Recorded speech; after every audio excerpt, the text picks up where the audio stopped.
saya sangat membenci sebenarnya dengan status PNS gitu ya. Bahkan saya sempat berucap bahwa saya nggak akan PNS karena PNS itu koruptor gitu ya. Itu bagian Oke. dari perjalanan saya. Tetapi dari situ saya mendapatkan pelajaran bahwa ternyata yang terlalu itu memang tidak baik.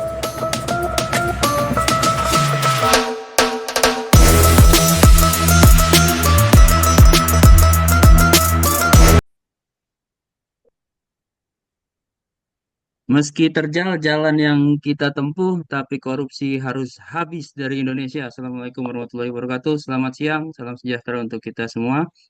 Senang sekali bisa menyapa Sobat Kredibel sekalian, Bapak Ibu dari seluruh penjuru Indonesia. Ketemu lagi di Berbagi Penaksi edisi ketiga. Kali ini saya bersama seorang fasilitator pengadaan yang cukup kondang. Beliau adalah panutan kita semua, Pak Samsul Ramli. Assalamualaikum Pak Samsul Ramli. Kabar Pak? Waalaikumsalam, kabar baik, Mbak Tio. Alhamdulillah. Gimana Pak Kenapa? cuaca di Kalimantan Selatan? Oh, Pernah aja panas sih. full kayaknya ini. Panas. Karena Katulistiwa gitu Pak ya, dekat Ya, Katulistiwa. Ya mudah-mudahan udah meskipun biasa. panas tapi hati dan kepala kita tetap dingin ya Pak ya, dengan menyikapi berbagai polemik bangsa ini dan polemik yang ada di pengadaan barang jasa pemerintah. Baik, Bapak Ibu Siap, sekalian, harus itu.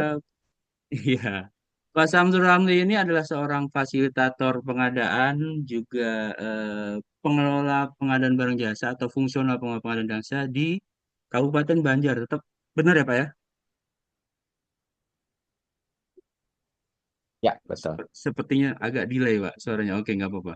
Ya, beliau ASN sama seperti kebanyakan dari kita, dan beliau juga salah seorang yang cukup concern menyuarakan integritas dalam pengadaan barang jasa pemerintah. Dan seperti kita ketahui bahwa pengadaan barang jasa pemerintah adalah menjadi sektor kedua terbesar yang kerap dijangkiti oleh penyakit korupsi gitu ya.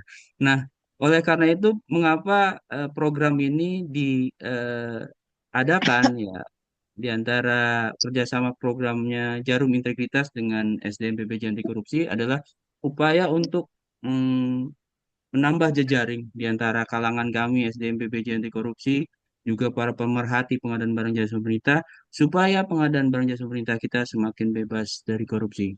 Nah, mungkin di antara para audiens kita nih Pak Samsul, banyak yang mungkin belum mengenal jauh tentang Bapak gitu ya. Boleh nggak Pak ceritakan dulu Pak, awal mula berkarir di pengadaan tuh sampai sekarang itu bagaimana Pak ceritanya? Oke, baik. Mudah-mudahan masih bersih terdengar ya. Masih Pak, aman Pak, aman. Ya, jadi saya pakai per dua. Ini pengalaman Zoom sering ada gangguan teknis di ini di Ya, sinyal. ya. Baik, terima kasih. Pertama-tama saya mengucapkan Assalamualaikum warahmatullahi wabarakatuh. Waalaikumsalam warahmatullahi Selamat siang kepada kawan-kawan semua yang hari ini hadir, terutama kepada Pak Tio yang sudah mengundang, dan mungkin Pak Halid tidak bisa hadir karena memang ada Zoom juga yang berbarengan. Ya. Eh, Terima kasih. Ini memang kami saling memprovokasi gitu ya. Memang sudah kebiasaan jadi. Jadi bisa saya ceritakan yang pertama, sebenarnya aslinya nama saya Samsul ya. Ramli itu nama bapak saya. Dan itu juga terjadi karena peristiwa pengadaan. Eh, ini salah satu dampak yang boleh dikatakan sebuah kesalahan dari pendahulu saya. Jadi bapak saya itu mempunyai prinsip ngasih nama itu sesuai dengan mazhab 25 Nabi dan Rasul. Jadi hanya satu suku kata. Dengan tujuan tentu baik selalu. Dan pengadaan itu kan memang selalu diawali dengan tujuan baik, niat baik, dan dari sisi cara juga disiapkan dengan baik. Tetapi kadang-kadang kita juga harus menerima bahwa eh, di perjalanannya nanti akan ada ketidakcocokan gitu. Saya termasuk tadi, saya tanya ke bapak saya, kenapa saya nggak bisa dikasih nama cukup satu suku kata gitu. Teman-teman saya yang lain di sekolah itu namanya panjang-panjang gitu. Tapi ternyata kata beliau, ya itu tadi 25 Nabi dan Rasul, dan harapannya saya bisa menunaikan rukun Islam lengkap sampai naik haji. Tapi ternyata di perjalanannya justru angkara satu suku kata itu mengganggu saya untuk saya bisa berangkat ke Tanah Suci gitu kan. Karena paspor itu harus 3 suku kata. Jadi ini bagian kita sudah cerita tentang pengadaan barang jasa, bahwa di pengadaan barang jasa itu memang ada unsur perencanaan,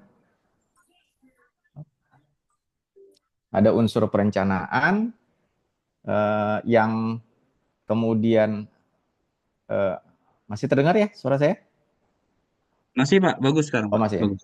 Nah, jadi eh, eh, perencanaannya bagus, niatnya bagus, tujuannya bagus, tetapi kan nanti di pelaksanaan, di perjalanannya kita harus menerima ada ketidaksesuaian. Nah, ini pelajaran berharga juga buat saya. Jadi saya tambahkan nama bapak saya sebagai pertama sebagai wujud tanggung jawab pengguna anggaran kepada saya karena telah melakukan kesalahan. Jadi pengadaan itu juga terkait dengan keberterimaan kita tentang bahwa kita bisa salah, kemudian kita harus mengaku dan bertanggung jawab terhadap kesalahan tersebut. Eh, Kemudian saya bekerja terus terang ini di luar apa ya tradisi keluarga saya. Ternyata kata saya begitu saya tanyakan ke bapak saya, apakah dalam runtutan keturunan kami gitu ya sampai dengan cicit saya gitu, bapak saya bilang nggak ada yang PNS gitu ya, nggak ada yang PNS, semua pedagang.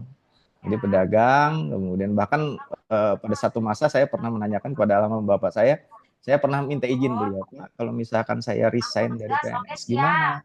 Ya. Beliau bilang mau dagang apa, gitu ya. Pertanyaannya dagang gitu. Jadi tidak ada concern yang ini. Dan juga saya jadi ingat-ingat kembali pada tahun sekitar 96 98-an ketika saya masih waktu itu kuliah sambil kerja sebagai terlibat di jurnalisme. Kemudian saya bekerja di salah satu grup pemberitaan Banjarmasin Post waktu itu, grupnya Kompas. Saya bekerja di Litbang Banjarmasin Post sebagai jurnalis, penulis, kemudian peneliti juga. Nah, dari situ saya dalam setiap beberapa gerakan-gerakan yang ada di daerah sampai dengan juga ke Jakarta, itu saya sangat membenci sebenarnya dengan status PNS gitu ya. Bahkan saya sempat berucap bahwa saya nggak akan PNS karena PNS itu koruptor gitu ya. Itu bagian Oke. dari perjalanan saya. Tetapi dari situ saya mendapatkan pelajaran bahwa ternyata yang terlalu itu memang tidak baik. Saking bencinya saya dengan PNS, ternyata Allah tunjukkan bahwa kebencian kita itu sebenarnya dalam ranah doa gitu lah, ranah filosofisnya. Kalau RB Sentanu bilang itu ada manajemen kekuatan kolbu, bahwa sebenarnya ketika kita tidak ingin jadi PNS, sebenarnya doa yang tersampaikan itu jadi gitu. Oke, Jadi oke. karena doa tidak mengenal kata negatif, doa selalu husnuzon terhadap sesuatu. Sehingga ketika kita berdoa ya semoga tidak kecelakaan tuh biasanya kecelakaan gitu. Karena ucapan dengan hati kita itu bahasanya berbeda, frekuensinya berbeda. Maka menyelaraskan frekuensi antara kata, hati, perbuatan itu penting sekali gitu. Nah, ini ya, saya mulai masuk ke materi sebenarnya. Jadi saya awal masuk pengadaan, masuk PNS ya itu tadi, begitu saya jadi wartawan di Jakarta beberapa bulan, kemudian saya ketemu, oh ternyata kok di Jakarta jadi wartawan nggak sejahtera-sejahtera ya, tetap juga ngirim ke orang tua juga sedikit. Akhirnya saya ditawarin, mau nggak jadi membantu saya, ada satu kenalan saya, waktu itu ada Otonomi Expo, zaman-zaman Pak Rias Rasid, saya ngeliput waktu itu, begitu liput saya ngeliput daerah Kabupaten Banjar. Kemudian ada salah seorang namanya Pak Kristianto, beliau bilang udah bantu kami aja di kabupaten, balik aja lah ke Banjar, ngapain di Jakarta, bangun Banjar lah gitu kan. Lama setelah itu saya kemudian iya, capek juga nih, saya balik lagi, begitu balik saya hubungin beliau, kata beliau ya udah langsung aja masuk dulu, dikenal dengan honor proyek namanya, Oh iya. atau honor kegiatan atau honor proyek waktu itu. Nah, dari honor proyek saya kemudian karena justru saya sarjana sosial, saya sarjana administrasi bisnis, tapi aktifnya di jurnalisme.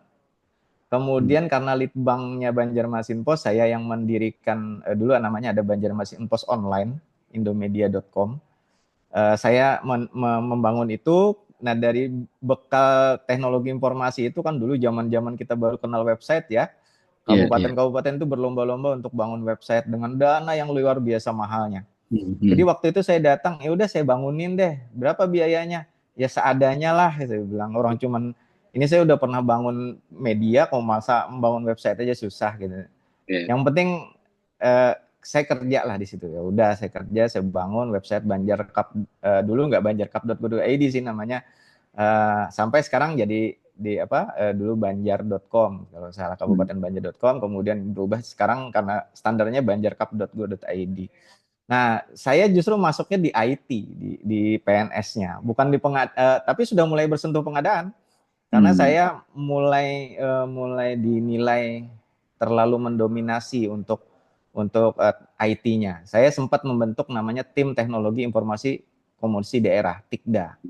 Ya, tim ini justru tidak terdiri dari orang-orang IT, tapi terdiri dari sarjana ekonomi yang suka IT dan segala macam. Nah, kita kemudian mengusulkan kepada pimpinan, kita bangunin nih master plan-nya. Hmm. Terus biayanya berapa? Nggak usah, saya bilang gitu kan. Ke teman-teman sudah sepakat, nggak usah. Kita bangun aja. Terus kita pertama kali bangun jaringan, dulu jaringan antar ini. Dompleng juga, ada beberapa dompleng di Siak, Hmm. di Seduk Capil waktu itu. Nah, Iya. kemudian nah di perjalanannya memang ada yang terganggu. Karena kami masuk dengan apa ya pro bono ya istilahnya pro bono, kemudian saya juga cuma tenaga honor, waktu itu sudah meningkat sih menjadi PTT ya. Tapi kan PTT tetap tidak pegawai ya kalau dibalik ya. Iya. Kan PTT itu pegawai tidak tetap, dibalik kan tetap tidak pegawai gitu ya.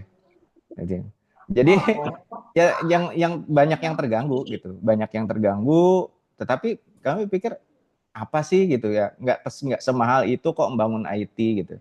Bahkan saya ingat betul saat itu waktu saya masih PTT itu saya sudah menerapkan namanya POIP ya, Voice over Internet Protocol.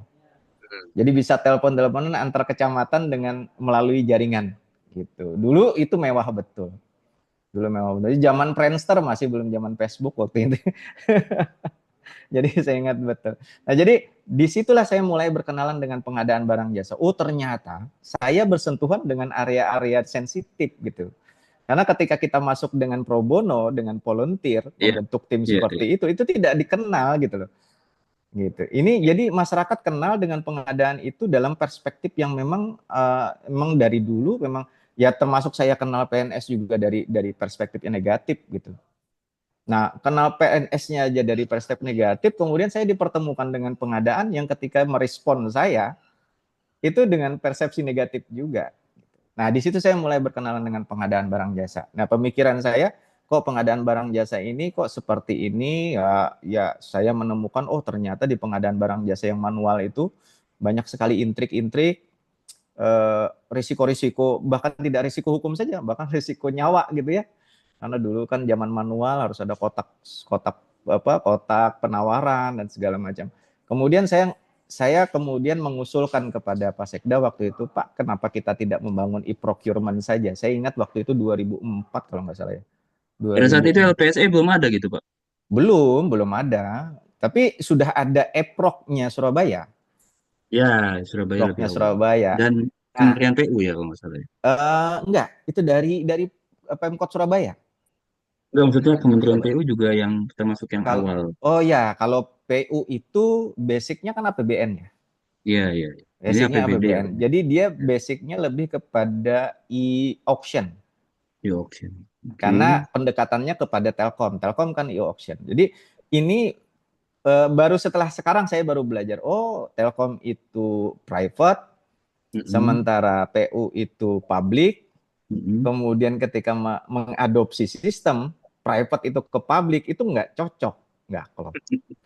Nah, sekarang baru Oke. saya sadar juga, oh ternyata Oke, oke. dengan antara APBN dengan APBD pun nggak bisa diklopkan juga di negara Hmm. kita ya. Ini nanti jadi Mm-mm. satu problem besar dalam pengadaan barang Mm-mm. jasa menurut saya yang perlu. Ini saya lagi nyusun buku juga, mudah-mudahan bisa. Ini sudah sampai 300 halaman, alhamdulillah. Wow. Rencana saya sampai dengan 400 sampai 500 halaman nanti mudah-mudahan selesai.